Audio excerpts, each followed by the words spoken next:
Hello, friends. Ronnie Lozano here with another segment of sharing my life.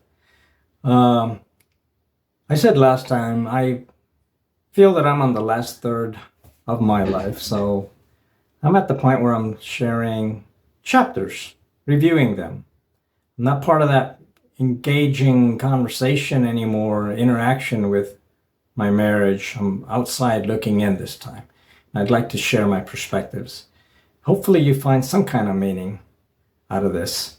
Okay, so today I'd like to, I pretty much think the title of this is going to be You Never Could Say I'm Sorry.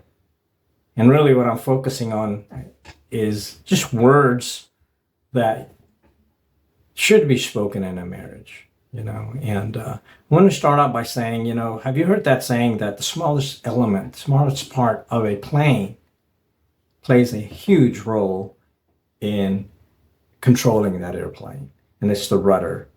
The rudder is in at the tail of the plane, but turning the rudder in one direction will totally change where that plane goes. So it's a small part of the plane, but it controls a major part of where that plane's going to end up. And in the same way, the smallest part of our body, our tongue, can have a major impact on our life. It has a major, what we say, the words we use, has a major impact on our life, and it has a major impact on others. So, just keep that in mind. I heard that the other day, and it strikes a chord. It's important. So here are words that, of course, what are the first major word you would expect to hear in a marriage from your mate, or you should say to your partner, and it's I love you, of course. The next one should be, if it's warranted, I'm sorry, So others would be thank you. Another one would be a reassurance type of word, I'm here for you. And another one still important is you matter. You still matter to me, And so there's different people have different needs, right? You don't have to. This isn't important to somebody, you could find love in other ways other than through words. But the language we use with each other and the words we say to each other play an important part. And especially, when you're 3 years in marriage, 5 years and 10 years and 20, in my case, 30 years in marriage, and your body's changing, you're changing, So do you know, as the years go by, do you know what your partner is going through? Do you know what their needs are? Because I said last time, we're always changing. Changing is evolving all the time. What lies underneath the shell of that person? What may be keeping them at night, keeping them awake at night? What are they thinking about at night that keeps them up? If you're a partner, a caring partner, you want to ask these questions.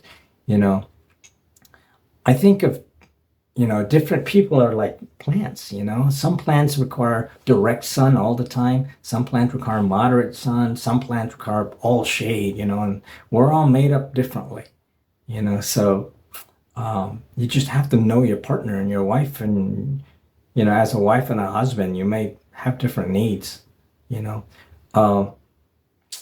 Getting older changes the needs still, right? It's an evolution kind of thing.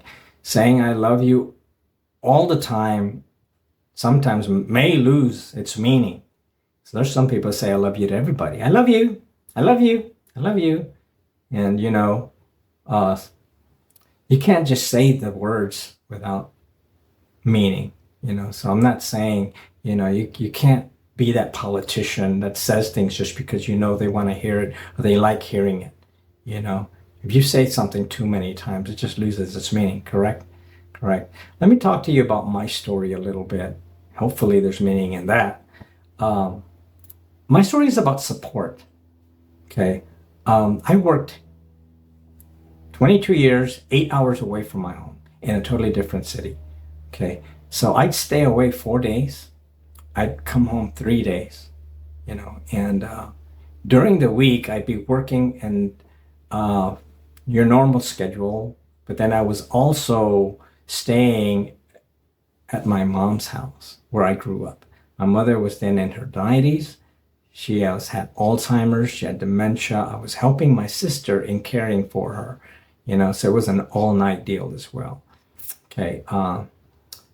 So I'd be at work from Monday and I'd head home Thursday night so that I could wake up Friday morning ready to go at home in East Texas, But I would call home every Thursday, and I didn't find the support I really hungered for from my wife.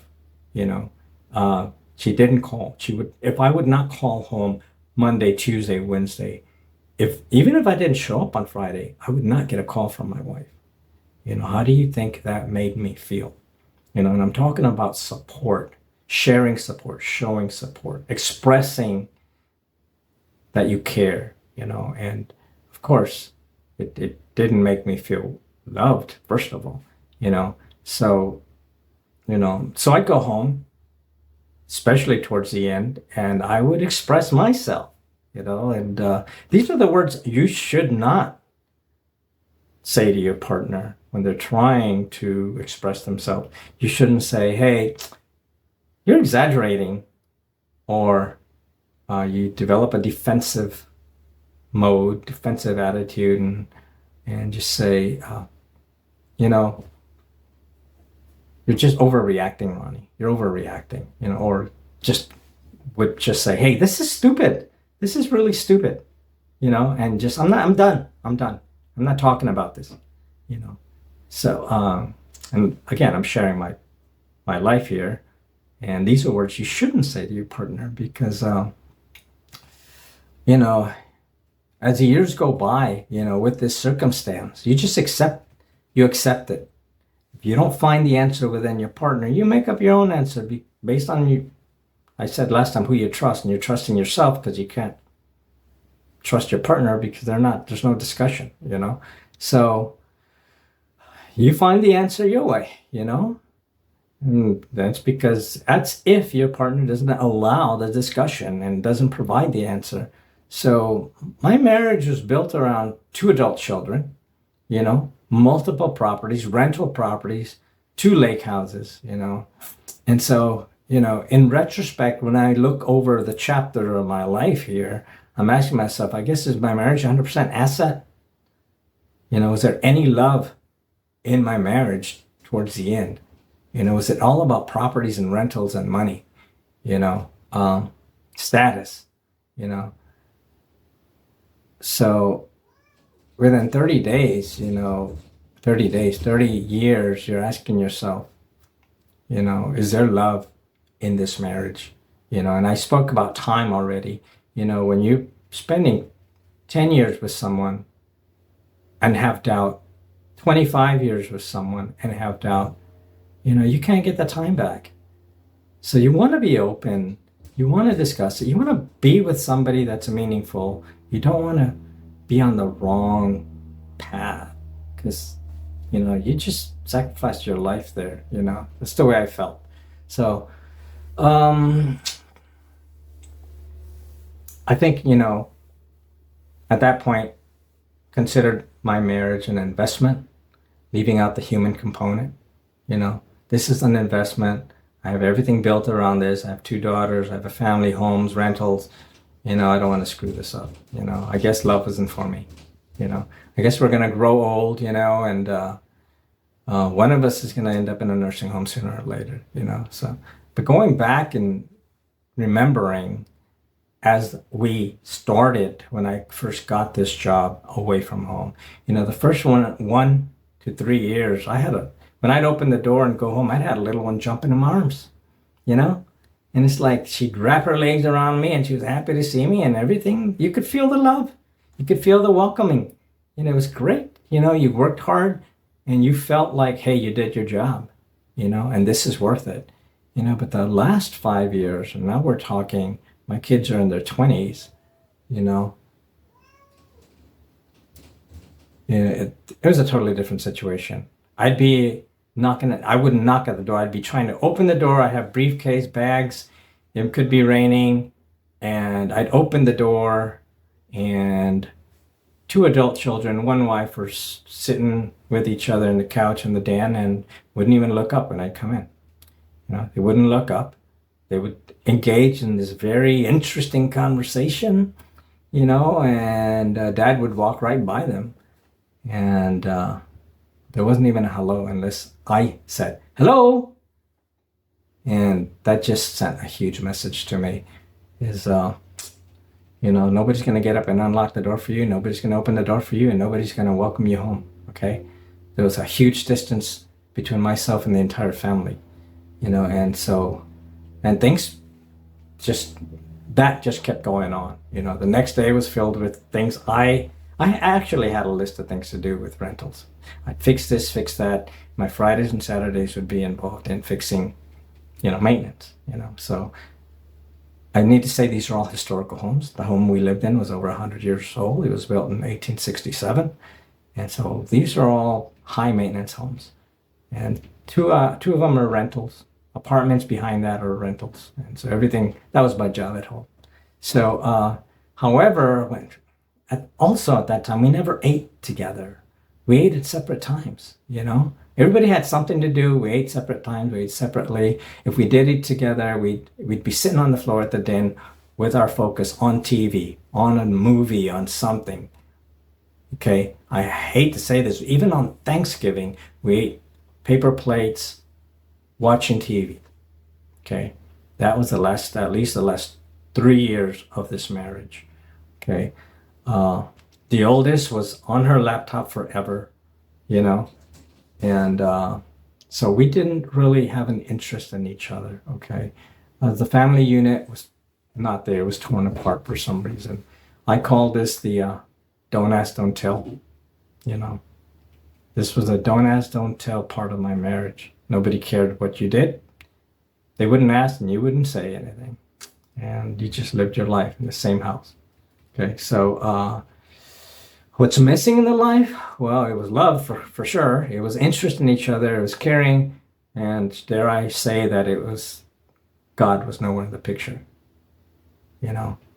Prayer was nowhere in the picture. For me, it was. I prayed.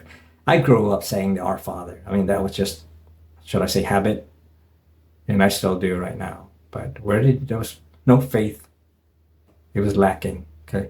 So, of course, we went to church. We were the family unit going to church, and that was just an opportunity for me to observe other couples, to observe other families, the dynamics of other families that I was jealous about. That was another chapter in my life that was really hard. There was no support for each other. And, I know now, and I will say clearly, showing support for your mate, for your partner, is a learned behavior for your children. Okay?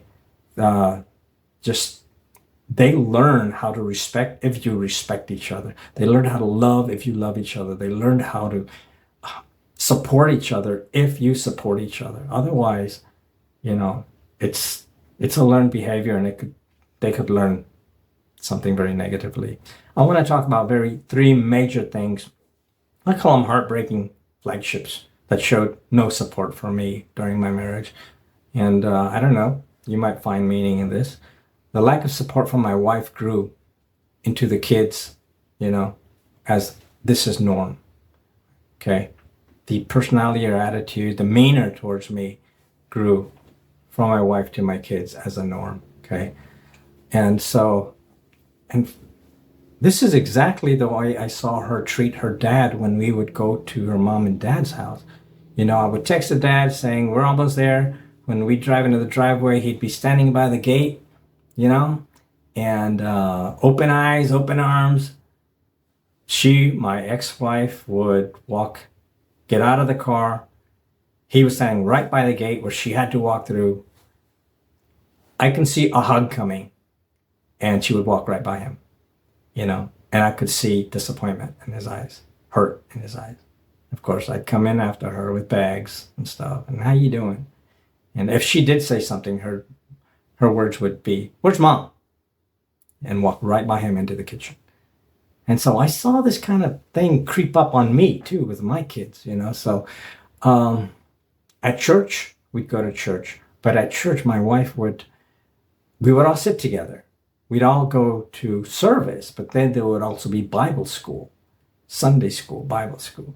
So my wife would rather go to the library and sit by herself rather than go to the adult class. You know how there's different classes for kids, teenagers, adults. You know, in the adult classes, there's couples.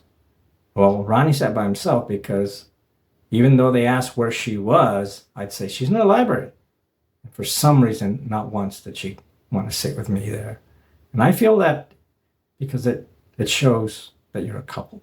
I don't know. Maybe she didn't want to be a couple at that time. I'm not sure. So that's just one of the major points in my mind that said, you know, there was no support for you. There was no love in that marriage at that point. Okay, 15 minutes are up and I need to wrap this up. I am going to sign out for this. I consider this part one because there's more to come. Stay tuned. There's more to come. And thank you. I hope you find some kind of meaning in this. Bye-bye.